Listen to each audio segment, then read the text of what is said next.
Olá, povo de Deus, quarta-feira da sexta semana da Páscoa, 12 de maio de 2021.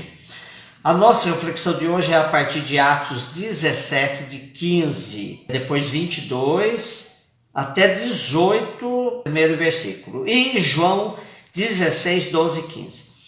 Lendo as perícopes anteriores a essa que temos hoje de Atos, ficamos impressionados com a quantidade de vezes em que Paulo se vê obrigado a fugir para não ser morto.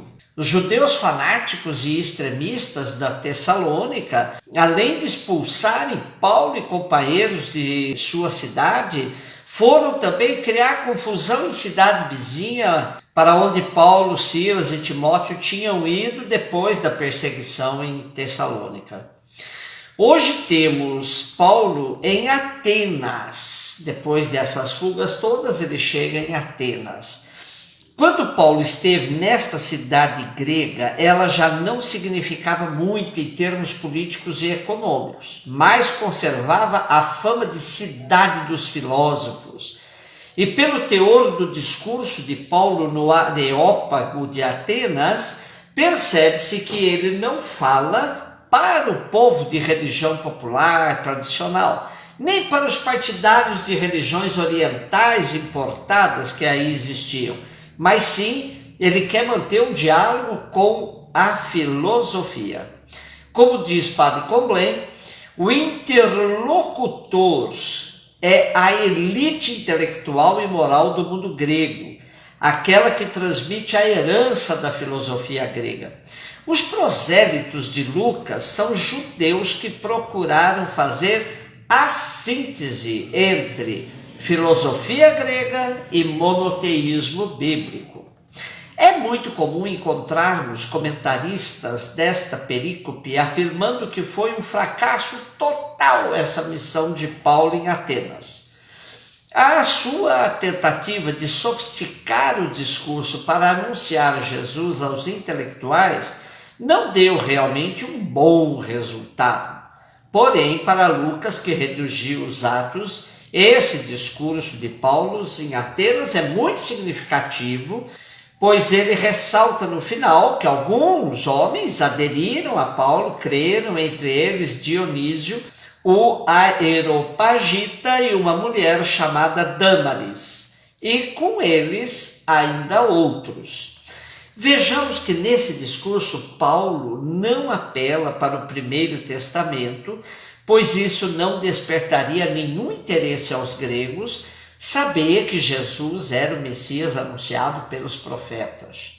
Trata-se verdadeiramente de uma evangelização própria para pagãos, sem haver necessidade de que eles conheçam todas as tradições judaicas. Em outras palavras, com esse discurso, Paulo mostra que é possível seguir Jesus Cristo sem a necessidade de fazer com que os pagãos conheçam todo o Primeiro Testamento.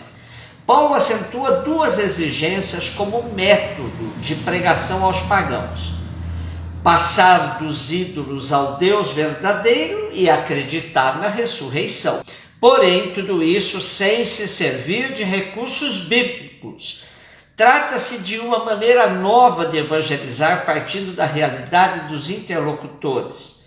Ao dizer Deus desconhecido, Paulo reconhece a religião deles e dá nome a esse Deus, apresentando-o como Deus criador de tudo o que há e sua centralidade na existência humana. Porém, o Deus que Paulo apresenta supera qualquer imagem de Deus que os gregos poderiam ter.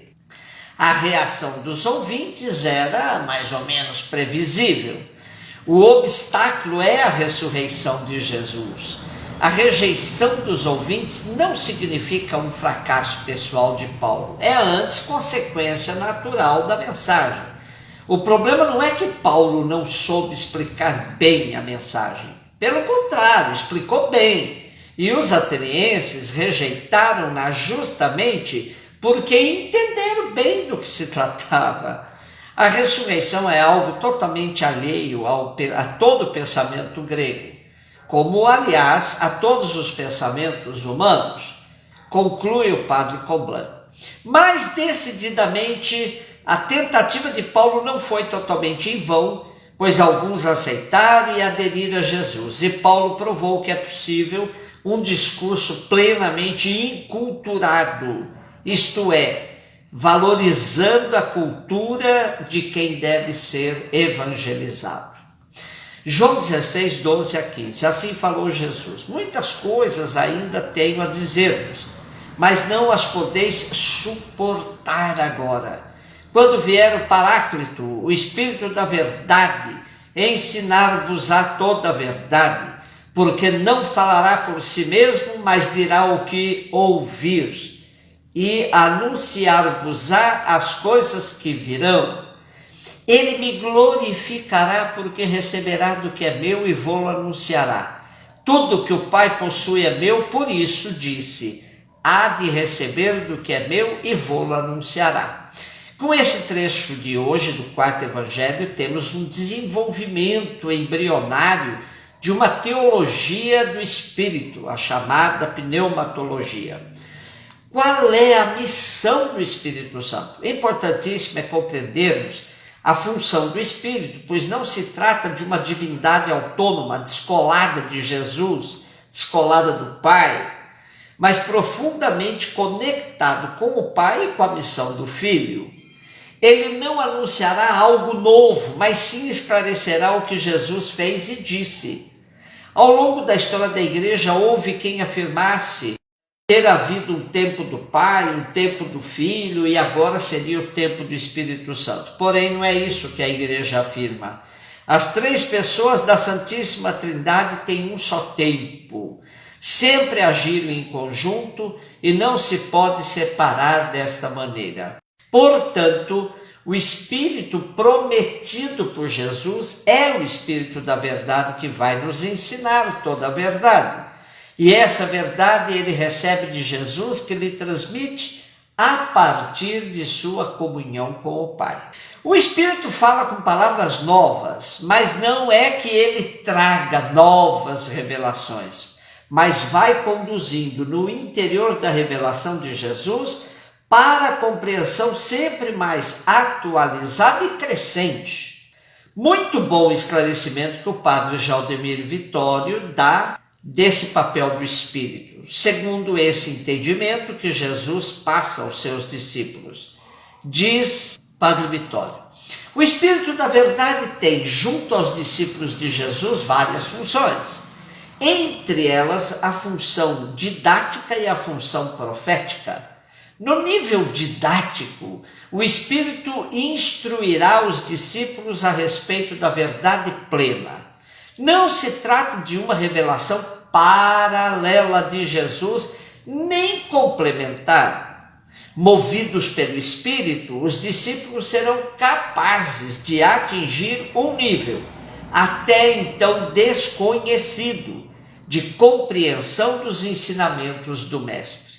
Obterão uma sabedoria não quantitativa, mas sim qualitativamente superior, pelo fato de, com a ajuda do Espírito, estarem capacitados a dar um testemunho convincente de sua adesão a Jesus.